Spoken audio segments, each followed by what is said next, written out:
Thank you for the kind words. I don't see anyone, so yeah. My name is Angel, and as the presenter said, I have a lot of experience in crypto, and I'm probably the only person that will be presenting today that no longer works in crypto, and there is a reason for that, because I don't believe that we follow the initial principles that we had back in the day when I started in 2017, and now I will tell you why.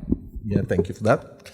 I've created a little presentation in a little bit more laid-back style. I believe that we need to look at things that we have held in a fun manner. We want to learn, we want to progress, build something better, right?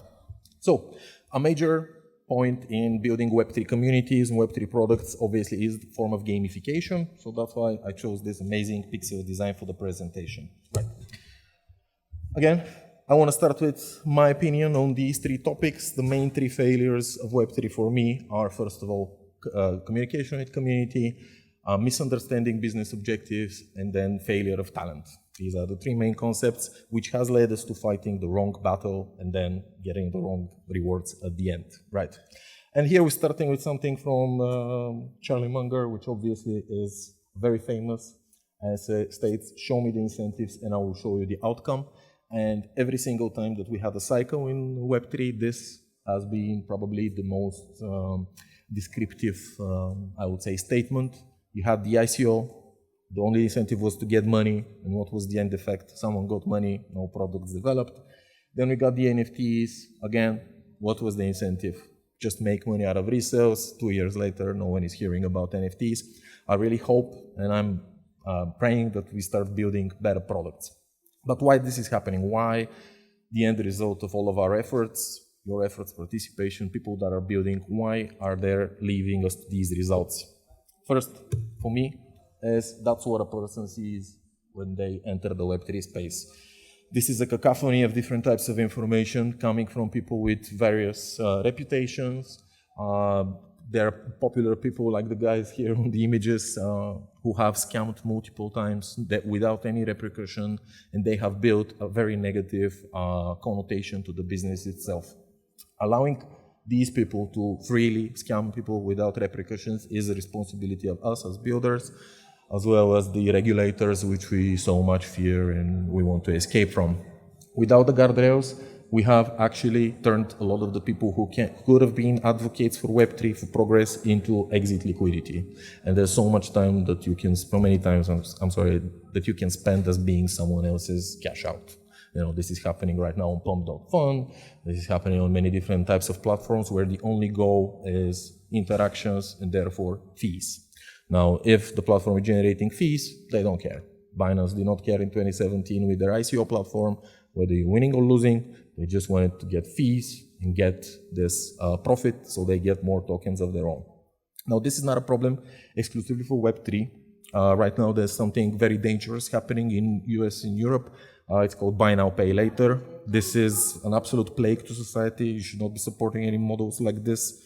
Uneducated people should not have access to complex financial instruments. This is just, if you don't provide the education, you should not be able to distribute dangerous materials. People lose their lives, people lose their health, people lose their children and stuff like this. But the main three reasons for me at least why this is happening, first of all, obviously is the media. I would call crypto media just slop. There's no thinking. Whoever is paying the most gets the PR release. We are long away from 2013-14 where people were writing on CoinDesk how they're going to fight the banks or how they're going to revolutionize something. The news right now is Bitcoin is up because of this, Bitcoin is down because of that.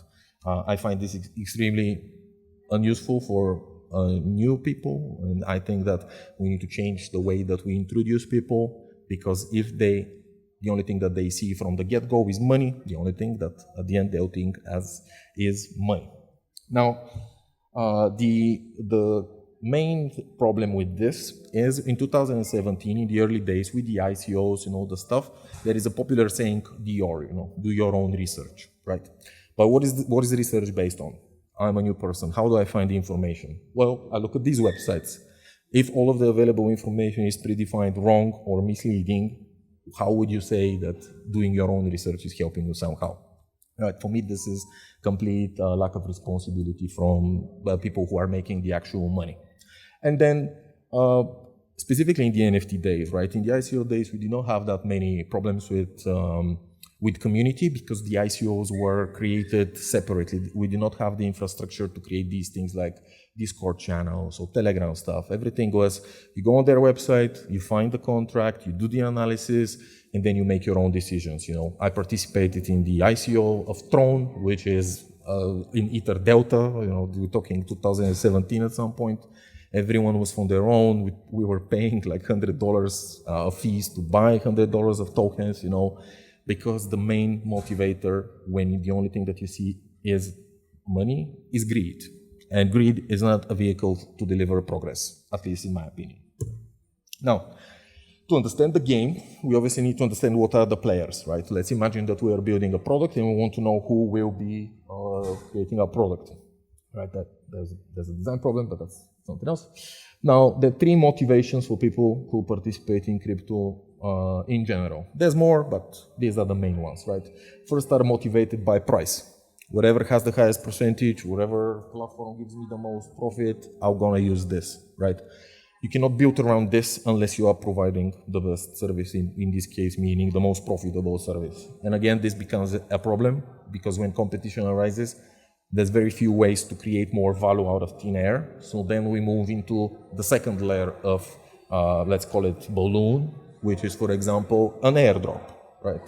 An airdrop is something which creates artificial value based on nothing, mostly bot interactions and things which do not deliver any meaningful progress towards the end goal of any product, regardless of what the product is.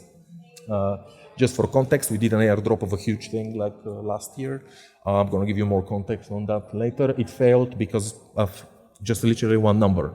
CEO put the wrong number of percent distribution, intentionally, obviously.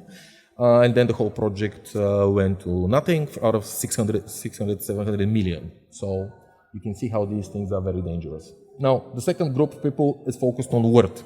I think a lot of people here are mostly around this thing. This is people who believe that the Bitcoin value will grow up because of, let's say, the word that it's giving to store of value or different types of things access, or because the banks will buy more and things like that, right? While I do agree this is a good mindset to have, you're going to encounter arguments along the way, which will be very hard for you to fight, because if you don't hold Bitcoin for a lot of time, it's not that big of a store of a value. You know, if you bought this year, this just doesn't become like something for you unless the value goes up, right? But these probably are the most active people. Most of the people that organize events are in this segment, right? And then you have the value-driven people. These are the people that create blockchain, build blockchain. They don't care about the price. These are developers mostly. You're rarely going to see them online because they don't care about anything that's written online. They sit around and build, right? So these are the three types of players that you essentially meet, right? For me, the main player, who should be the main player in a decentralized economy, which is the end user or someone who can benefit from services, is yet to be unlocked, unfortunately. I don't see any blockchain services out in the wild that have been used, right?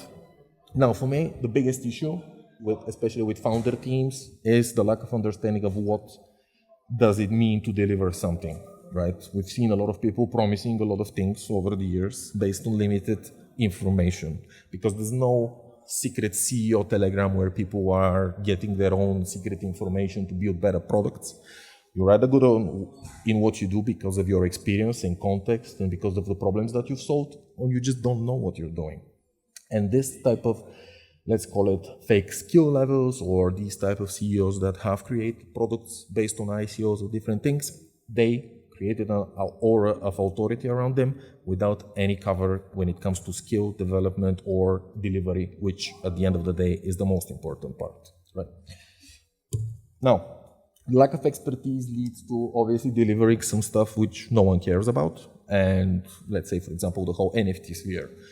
The lack of the expertise of people who developed NFTs led them to believe that having recordable things on any form of ledger is something valuable for the end user, which was not the case because they did not work in Disney and they didn't understand that copyright laws cannot be transferred in this way because it's not legal. And a legal, let's say, change of something like this requires years, maturity, security, and different types of things that any capable developer could have told them, but they didn't. And everyone, again, we're back to the Dior, No one had the ability as an end user to find this information because they're covered with media slop, which is constantly pushing some fast profits and things which do not deliver long-term value.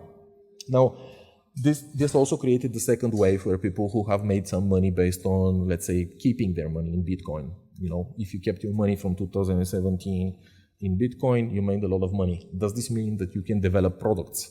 No, it does not mean that. The fact that you're holding something and it goes in value does not make you a creator. If you have a gold, does not make you a jeweler, you know. So in the same way, we created a cloud of people with influence, especially on LinkedIn and Twitter, which then is again broadcasting untested ideas to a broader audience, leading to bubble type behavior. Again, similar thing on a very low level. This is the same thing which is happening on Telegram with the bots and people that are trying to sell you stuff on pump.fun, for example. You know, again, it's the similar thing, similar principle. Right? Now, all of this that is happening right now is leading us to the belief, especially in the second group of people who are believing mostly in the worth of something, let's say the store of value, believing that this is what we should be aiming for. Now, aiming for the help of the banks, for example, JP Morgan has this match Bitcoin. This is considered something great. You know, the pension funds will be allowed to put the 401k and our portfolios will go up, right? Investment funds will put an allocation and so on. You know, you've read the news, right? Well, there is no possible way that a corporation or any form of organized entity with shareholders is thinking more about the end user than the shareholder. This does not exist in the corporate world. So therefore, any interaction with this will take a fee of any form of decentralized money or Bitcoin or something like this.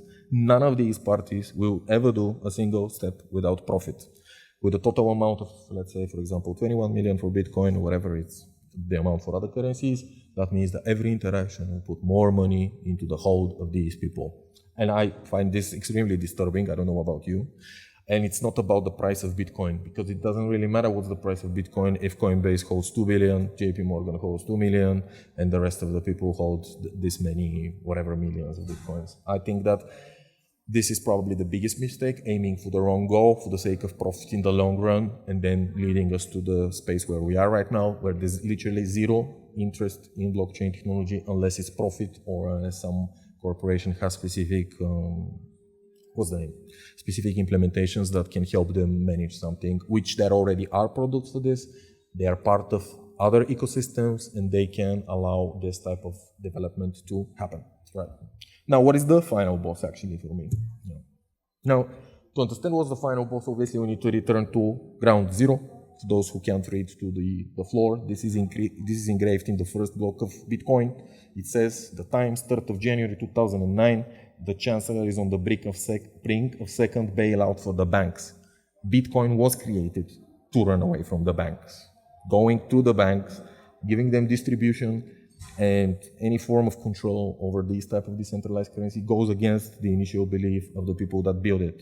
Whether it's whoever is Satoshi Nakamoto, whoever is the other people that help them, they intentionally worked since the 90s with different types of e-money. There are many things, you know, books, neuromancer, stuff like this, cryptonomy and something like this. This idea comes from the 90s, from the 80s, and the only goal of this decentralized ecosystem is to run away from the centralized government and the banks. And right now we are all going precisely in this direction with the goal of profit, and I find this very disturbing for the initial goals. Now, this was a little bit gloomy, but obviously there are different types of things that every one of us can do. I'm trying to do this. I tried to do this actually when I was working in the blockchain world, to speak with people around me about what can be alternatives of what is currently happening. It doesn't mean the blockchain gives you the ability to decentralize governments on any level. People should be thinking about local government, how they can help, they can provide visibility and value on a level that actually helps the everyday user. This for me will be the final adoption, for example. Other thing which is very important, if you are relying on a third-party service or third-party ecosystem, let's say for example shares or gold or something like this, you are just an add-on. If the value comes from somewhere else and not from the things that you're building, when it comes to the discussions of how a product is built or where the product goes, the only thing that would matter would be the underlying asset and not the blockchain technology that is powering the trading itself. I had the thought process about this presentation based on my current experience in cybersecurity, which is totally not related. And the main difference between working in blockchain and cybersecurity is responsibility. There is no way to develop or deploy anything in cybersecurity unless you have proven beforehand that it works in the long run. There are standards. There are very intelligent people that created these standards that run the cybersecurity industry as a whole. They would never allow any of this to happen at all. Not because they don't believe in decentralization. Actually, a lot of the cybersecurity people are some of the biggest believers in crypto, and they actively participate in different types of things, even on the dark web and stuff. But they think that the way that we have built the community and the way that we have built the incentivized systems are not great. And just to finish off, I'll give you two examples which are very important and can highlight how can you fail. They are from my personal experience. One of them is related to the NFTs. We've heard about the NFTs. When I was working in crypto, we decided that NFTs on their own do not make any sense to us because someone else is, controlling the contracts, things like that. So we created a standard for programmable tokens. These programmable tokens, they acted like similar to NFTs, but the features do not require interactions with smart contract. They were inside the token. You open the token, you press a button inside the token, something happens, right? And we created this program, that loyalty program, for one of the biggest cricket players in the world. His name is Glenn Maxwell. I don't know if you know cricket. This is the most viewed sport in the world right now, I think. Maybe it's after football, but maybe it's before. Every single game is watched by hundreds of thousands of people. Every single cricket fan has millions of subscribers online. And we had the ability to work with the person. We developed the whole program. We developed the infrastructure, the Discord, the websites, and so on. We created the initial, the initial rails to deliver long-term loyalty program with them. And then with the moment we had developed it, we had 25,000 people on Discord. We're doing the interviews with this cricket player. It's like having Cristiano Ronaldo on Discord, right? His wife is there. It's amazing. Everyone loves it. The moment when we reached out to the partners who signed the contract, they immediately said there's not enough activity similar to, like, let's say, gambling or random chances or things like that. And they pulled out. So we had to cancel the live project because the guys thought that there's not enough value in creating community based on these principles, right? Obviously, I did not agree, but it's not my money. So that's how most of the NFT projects got cancelled. Every one of you has seen a Porsche or Adidas or someone else. All the projects get cancelled because of this, because there's no vehicle to deliver what the actual value that the brand wants to deliver, because we misrepresented what we actually give with this community. And the second example, much worse in a personal sense, when we had the big project, we had Discord with 550,000 people. If you know the infrastructure of Discord, probably most of it is bots, probably 80 to 90% of Discord, Telegram, or any other structure that you use online is bots. But let's even say we had 50,000 people. We built a Polygon-based Tamagotchi type of game, again with the programmable tokens. We had 30 million transactions. We were first on OpenSea for around 4 or 5 months on Polygon. Excellent partnerships. The Polygon main team loves us. We create the ecosystem with partnerships. We do everything the right way. Every day, giveaways, points for the airdrop and stuff like this. The moment when the final decision came in, we're back to the talent slide. A lot of people made a lot of money without the ability to make meaningful decisions. The moment when the airdrop distribution had to happen, our CEO decided to give to the community, which was the only reason why we were on the map, 5 times less tokens than we agreed, And so this became a big problem. And again, apart from this, they also made a smart contract mistake, which created, I'm just going to tell you, you can imagine what happens when Discord with 500,000 accounts thinks they're rug pulled, right? So you have all this type of Armageddon happening because someone, based on greed, based on lack of experience, is making decisions for a lot of money and a lot of lives. So if you are building projects in Web3, and I hope you are, and I hope you are here for more than number goes up, I highly recommend to you to speak with people who have active experience in the specific field that you want to solve problems for. If you don't have it, you will not be successful. Blockchain is an add-on to existing services for the time being, and the only way to deliver something meaningful is to understand the process and to deliver good stuff. Now, to finish on a more positive note, right? I still believe there's a lot of good people in crypto, and I still believe there's a lot of people that want to build. You know, if you follow the news, last week was the Steam hack type of thing with the person that was a cancer patient, Zaki XBT, Coffeezio, other people. Everyone helped him to find the guys, to return the money to the scammer, and to essentially solve the problem, find them, report them, and so on.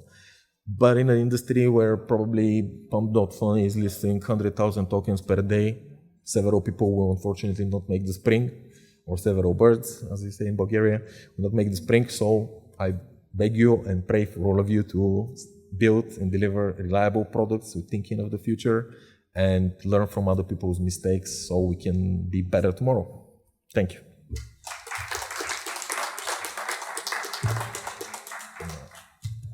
I don't know if that's a question time, if there's any questions. Happy to answer.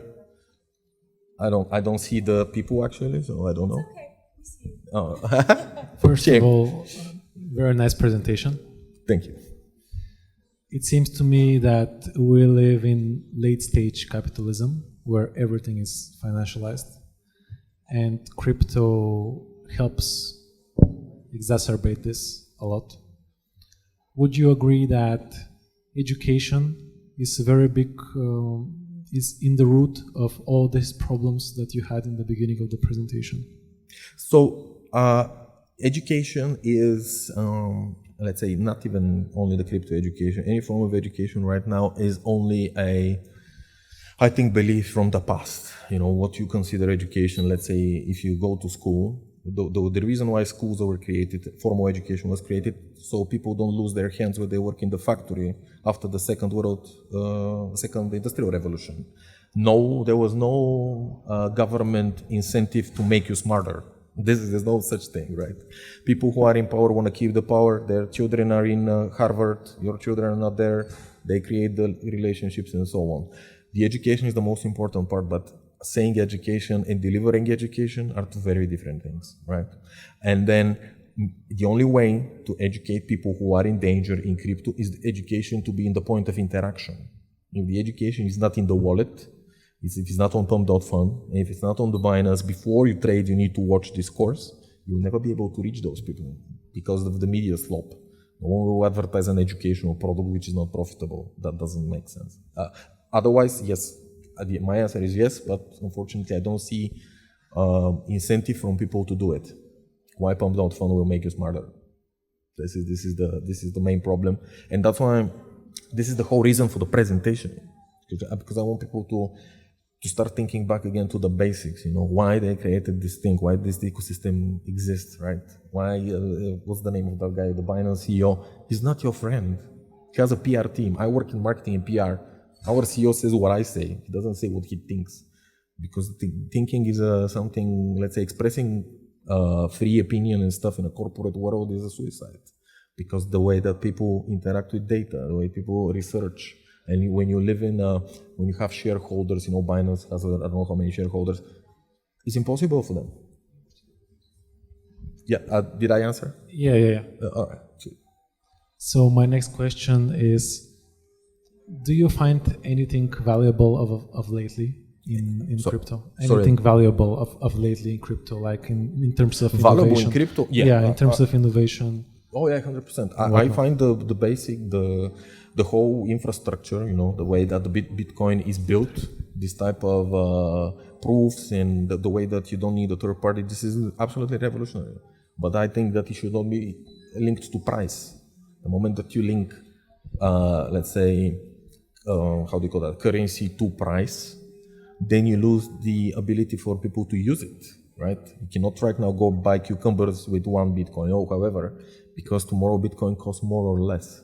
This is not something that you can use for currency, which was the original intent of any e-money. These guys made other e-money before that, and the double spend was the problem. So they solved a lot of problems, and there's other things. I still believe that loyalty programs should be built with tokens. I mean, Starbucks, I think, still built with tokens, and they have one of the most famous loyalty programs, which is bringing them a lot of clients. But there is no trading. It's just the blockchain, proving it, the accounts, and so on.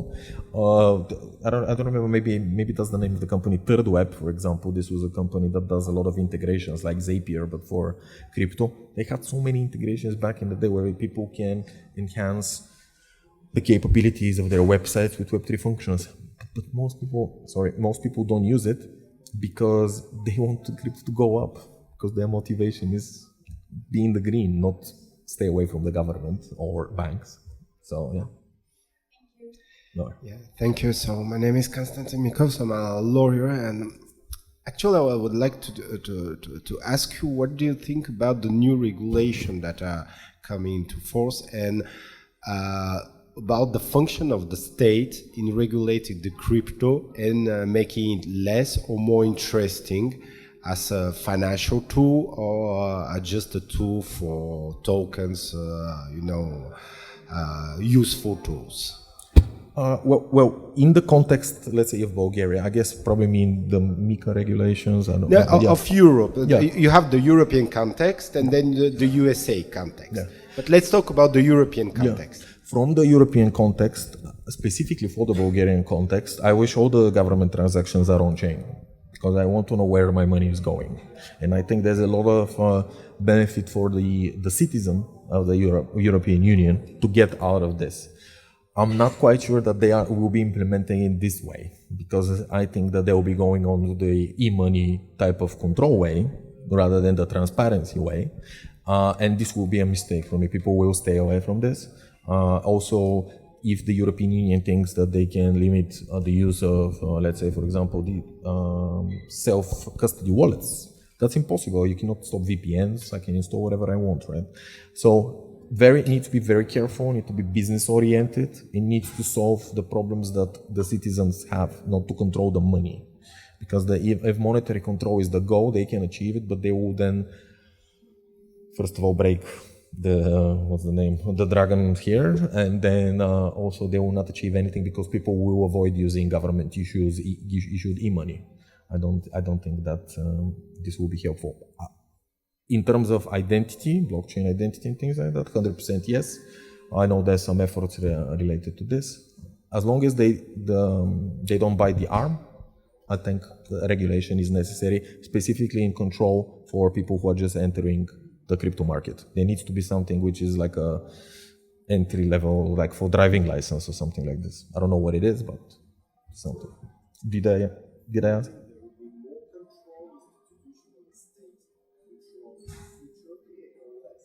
Oh, more for sure. More for sure. Oh no, more for sure. JP Morgan.